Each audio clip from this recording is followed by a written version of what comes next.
असं वाटतंय. पण आपण परिषदवाले इतक्या शांतपणे कार्यक्रम चालवायची गरज नाही. भारत माता की आज मागचे 24 वर्ष सुदर्शन मी चालवतो आणि तुझ्या विचारांनी चालवतो त्याबद्दल बोलायचं आहे. मला अनेक ठिकाणी बोलावतात, परंतु माझ्या आयुष्यातलं पहिलं भाषण हे मला विद्यार्थी परिषदेने शिकवलं. जैसे मैं मराठी में बोलूं या हिंदी में बोलूं? मुझे ये मोह भी हो रहा है कि हिंदी में बोलूंगा तो थोड़ा ज्यादा लोगों तक जाएगा. अरुण जी भी यहाँ हैं, विपिन जी तो मराठी बोलते ही है. परिषद ने पहला भाषण सिखाया. विनोद तावड़े जी का संगमनेर में कार्यक्रम था और मैं संघ का दायित्व था मेरे पास, और मुझे कहा गया कि कल से सुबह से विद्यार्थी परिषद का काम करना है और संगमनेर जाना है. तब तक संघ स्थान पर मुख्य शिक्षक, शहर कार्यवाह तक दायित्व था, लेकिन कभी किसी के सामने भाषण नहीं दिया. वहां गए तो परिषद की कार्यपद्धति भी पता नहीं थी.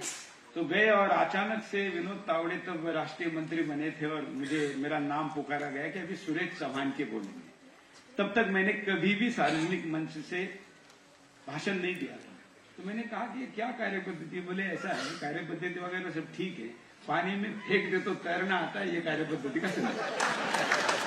तो हमने कहा कि ठीक है, शुरू है. तो पहला भाषण वहां से शुरू किया था. और पत्रकारिता के रूप में मैं अभी 24 वर्षों से सुदर्शन न्यूज चैनल का मुख्य संपादक हूं. हमारे पास कई पत्रकार हैं, लेकिन बहुत कम लोगों को पता होगा. आज सार्वजनिक बता देता हूं कि मैंने पत्रकारिता का एक दिन का भी कोर्स नहीं किया है, वो भी परिषद ने ही सिखाया. पहली प्रेस नोट परिषद ने ही सिखाई. अच्छा, क्योंकि मैं जहां से आता हूं वहां तो तहसील भी नहीं था हमारा. शिरडी तो 5000 पॉपुलेशन का गांव था, जिला प्रमुख था, लेकिन हमारे यहाँ के पत्रकार जो थे उनको प्रेस नोट न्यूज की भाषा में लिख के देनी पड़ती थी. मतलब हेडलाइन क्या रहेगी इससे लेकर पूरी न्यूज, उनको प्रेस नोट नहीं समझ में आती थी. तो उनके लिए मुझे सीखना पड़ा कि न्यूज कैसे लिखते हैं.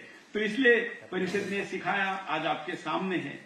लेकिन इन 24 वर्षों में मैं ये कभी नहीं भूला कि ये चैनल भरे सुरेश चौहान के का है, लेकिन सुरेश चौहान के परिषद का है, ये ध्यान रखकर चैनल का.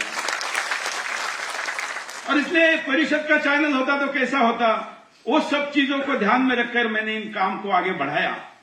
हमारे यहाँ पर छोटे छोटे नारे जो हम देते हैं, उन नारों को अपने कार्य पद्धति में, चैनल के कार्य पद्धति में भी कैसे लाया जाए, इसका भी विचार किया. जैसे जब चैनल का नाम तय हुआ तो उसके बाद सामान्यतः सारे चैनल अपने आप को एक नंबर, सबसे तेज वगैरह वगैरह ऐसा सबका स्लोगन होता है. हमने कहा कि सुदर्शन और उसका टैगलाइन रहेगा राष्ट्र सर्वप्रथम. ये टैगलाइन देने वाला सुदर्शन पहला चैनल था.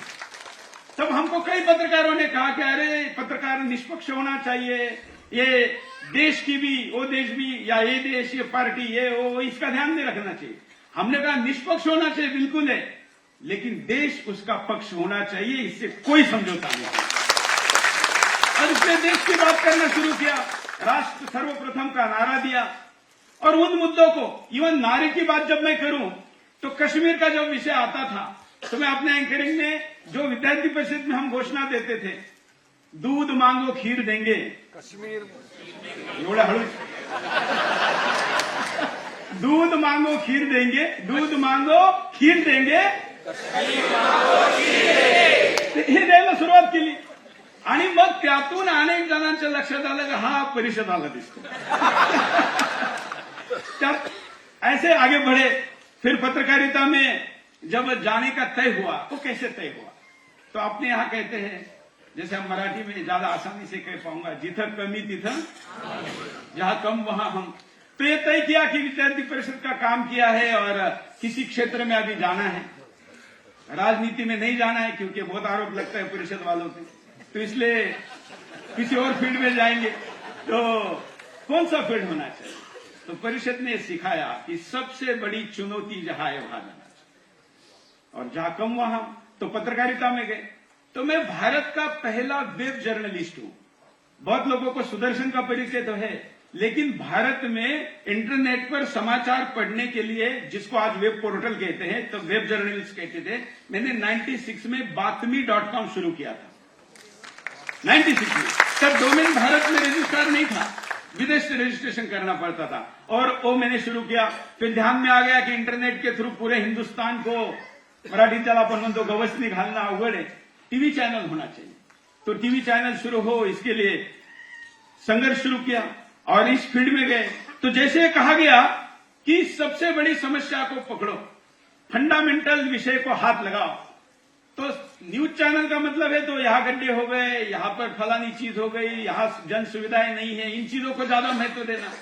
तो हमने कहा कि इसके लिए तो वाकई बहुत चैनल है, फंडामेंटल बात करेंगे कि पाकिस्तान दे दिया तो फिर हिंदुस्तान का दोबारा विभाजन नहीं होने देंगे, मतलब हिंदुस्तान का इस्लामीकरण, इस मुद्दे को हमने पकड़ा और पिछले 24 वर्षों से जिहाद मुक्त हिंदुस्तान का नारा देकर सुदर्शन चल रहा है। ये मीडिया में नहीं था, मीडिया में इस प्रकार से बात की जाए, अरे वो कहते थे नहीं नहीं ये तो चैनल का काम थोड़ी है, चैनल का काम तो न्यूज बताना है। हमने कहा कि समस्या बताना ये चैनलों का काम हो सकता है, पत्रकार का काम हो सकता है, जर्नलिस्ट का काम हो सकता है, लेकिन मैं केवल जर्नलिस्ट नहीं हूं, मैं पहले एक्टिविस्ट हूं, इसलिए मैं जर्नलिस्ट हूं। और इसलिए हम केवल समस्या नहीं बताएंगे, हम समाधान भी देंगे। और इसलिए जब हिंदुस्तान में हिंदुओं का बर्थ रेट घट रहा है, फर्टिलिटी रेट TFR घट रहा है, तो ये हमने केवल न्यूज नहीं बताई, पूरे हिंदुस्तान की 70 दिनों की 20,000 किलोमीटर की 100 गाड़ियों को लेकर भारत बचाव यात्रा की, 8,96,00,000 मिस कॉल और सिग्नेचर एकत्र किए और जनसंख्या संतुलन ये मुद्दा हिंदुस्तान के सामने स्थापित किया। ये चैनल का काम है क्या? तो बाकी लोगों की भाषा में देखें तो चैनल का काम नहीं है। चैनल तो अपनी TRP बताता है, हम कितने एक नंबर है, कितने बजे एक नंबर है, ये बताता है। लेकिन हमने कहा कि केवल चैनल नहीं, देश नंबर 1 बनाना है तो केवल समस्या बता के नहीं चलेगा, समाधान देना पड़ेगा। जब पत्रकारिता शुरू की तो ध्यान में आ गया कि जिस प्रकार की पत्रकारिता करना चाहते वैसे पत्रकार तो है ही नहीं। नया साल का पैकेज बनना था पहले वर्ष, तो प्रमुख कुछ लोगों का उल्लेख करना था। तो जब पैकेज जाने के पहले मैंने चेक किया कि क्या जा रहा है। अब इस बार 2005 का वर्ष खत्म हुआ था और 6 वर्ष का 2006 की जनवरी आने वाली थी। तो हमारे पत्रकार ने जिन सब लोगों के नाम लिखे थे वर्ष के टॉप लोग, उसमें एक नाम मदर टेरेसा भी था। तो मैंने उसको कहा कि तुमको पता नहीं थी ये सेवा नहीं है तो धर्मांतरण का काम करती है, इसको क्यों तुम सेलिब्रिटी बना रहे हो? बोले सारे चैनल यही चला रहे। तो मैंने कहा अगर सारे चैनल यही चला रहे इसलिए हमने चलाना होता तो फिर सुदर्शन लाया ही क्यों होता। हमने वो नाम वहां से हटाया, पत्रकार हमारे बनाने के लिए अपनी अकेडमी शुरू की। तो यहां पर जो हम कहते थे कि आहे तसा घ्यायचा आणि पाहिजे तसा घडवायचा, तो फिर है वैसे लोग लिए, जैसे चाहिए वैसे बनाए। और आज हिंदुस्तान का एक भी मीडिया संस्थान नहीं है प्रिंट से लेकर इलेक्ट्रॉनिक में जिसमें सुदर्शन एकेडमी से गया हुआ पत्रकार नहीं है। यह हमारी उपलब्धि है, कोई ऐसा मीडिया संस्थान। इतना नहीं, कल पुतिन ने यहां पर अपने देश का RT न्यूज करके शुरू किया, तो उसमें भी 10 से ज्यादा सुदर्शन वाले हैं। क्योंकि राष्ट्रवाद की परिभाषा की जर्नलिज्म अगर करनी है तो सुदर्शन मीडिया एकेडमी से निकलने वाला छात्र जो पत्रकार है उसके आज मार्केट में डिमांड है। तो फंडामेंटल विषयों पर काम करना, इस विषय पर हमने जोर दिया। और उसके बाद इन सब चीजों को करते करते ये ध्यान में आ गया कि केवल हिंदी में काम करके नहीं चलेगा, क्योंकि ये नैरेटिव की लड़ाई है। हम सब बाकी लड़ाइयों की भली तैयारी करें, लेकिन ये लड़ाई इंफॉर्मेशन वॉरफेयर की है, सूचना का युद्ध है। केवल समाचार दिखाने में समाचार आंखों से दिखता वैसा नहीं है, उसके पीछे एक नैरेटिव गढ़ा जाता है।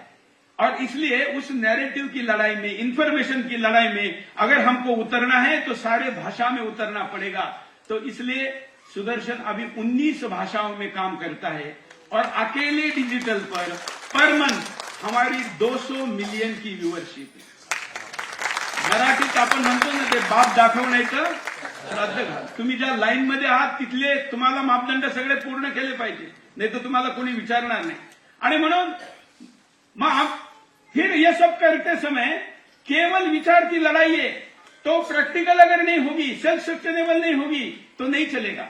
और इसलिए हमने कहा कि भाई चैनल चालू करेंगे और फिर जनता बैंक के पास जाएंगे, फिर जनता ठाणे के पास जाएंगे, जनता पुणे के पास जाएंगे, तो ऐसा नहीं करेंगे। हमने आज तक अपने संस्था पर निर्भर व्यवस्था निर्माण नहीं की। मार्केट से पैसे लेकर चैनल चलाने की हिम्मत करके आपके सामने 24 साल पूरे किए। अभी कोई पूछ रहा था कि कैसा चल रहा है, क्या स्थिति में पहुंचे, तो मैंने कहा ये बाकी टीआरपी कितनी है, कितनी भाषा में, छोड़ दो। मैं आज सुदर्शन की बात करने तब आपके सामने आया हूं जब सुदर्शन को मैं 200 करोड़ के लॉस से निकालकर कर्ज मुक्त होकर बोलने आया। तो मतलब आप टीआरपी में भी चलने चाहिए, आपकी व्यूअरशिप भी चाहिए, आपकी यूएसपी भी चाहिए, और साथ में आप फिर आइडियोलॉजी की बात कर रहे हो, इसलिए स्टैंडर्ड मेंटेन नहीं करते, वो भी नहीं होना चाहिए, और कर्जा है ये भी नहीं होना चाहिए। तो सारे मापदंडों में आप फिट बैठो। ये अगर कहीं से सीखने को मिला तो ये भी विद्यार्थी परिषद से ही सीखने को मिला, और उसको हमने आगे लेकर गए। अब अंत में एक नैरेटिव की लड़ाई है, तो हम यहां केवल इसलिए नहीं आए कि मैंने क्या किया, केवल इसलिए नहीं आए कि हम बहुत दिनों बाद मिले हैं। हम इसलिए भी आए हैं कि अब हम में से कई लोग इनएक्टिव हैं, कुछ लोग अन्य अन्य क्षेत्र में एक्टिव है, लेकिन जो कहीं नहीं है, क्या जो कहीं नहीं, मैं उनको पूछना चाहता हूं कि क्या हम भूल गए कि ये जीवन हमको अपना व्यक्तिगत जीवन जीने के लिए नहीं है, एक जीवन दृष्टि लेकर जीवन जीने के लिए है। तो जो इलेक्टिव है उन्होंने भी काम करने की जरूरत है। तो ऐसे जो करना चाहते हैं उनके लिए तो बहुत क्षेत्र खुले हैं, प्रचारक और बाकी व्यवस्था तो तय करेगी ही कि उन्होंने क्या करना है। लेकिन जो मीडिया में आना चाहते हैं, मैं उनको निमंत्रण देना चाहता हूं कि जिस भी एज में आप मीडिया का शुभारंभ करना चाहते हैं, सुदर्शन आपका स्वागत करता है, क्योंकि इस नैरेटिव की लड़ाई में आपके जैसा जीवन दृष्टि वाला कार्यकर्ता जरूरी है। आज हिंदुस्तान में फर्टिलिटी रेट इतना डाउन हो चुका है, हम जिस मुंबई में बैठे हैं यहां पर हिंदुओं का बर्थ रेट 1.1 है सिर्फ। ग्रामीण महाराष्ट्र का भी 1.6 है। मतलब 2 हिंदू मिलकर हम 2 हिंदू भी समाज को नहीं दे रहे हैं। अगर ये स्थिति रहेगी तो अगले 10 वर्षों बाद हमारा क्या होगा। जब मैं मुंबई में भाषण देता था और ये बातें बोलता था तो लोग मेरा मजाक उड़ाते थे, लेकिन जब लोकसभा के चुनाव का रिजल्ट सामने आया और मुंबई का इस्लामीकरण कितना हो चुका है ये सामने आया, तब कई लोगों ने मुझे फोन करके कहा कि तब हमको लगता था कि नहीं थोड़ा ज्यादा बोल रहे हो, लेकिन अब वो स्थिति आने वाली है। तो आप तो अन्य अन्य काम करेंगे ही, लेकिन हिंदू को ये बताना कि तुम घट रहे हो, और घटोगे तो केवल बटोगे नहीं, जैसे हमारे यहाँ कहते हैं कि बटोगे तो कटोगे।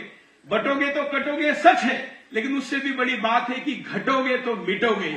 और इसलिए ये भी बताना जरूरी है कि बढ़ना भी जरूरी है संख्या से।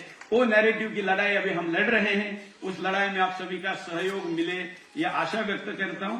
धन्यवाद, नमस्कार।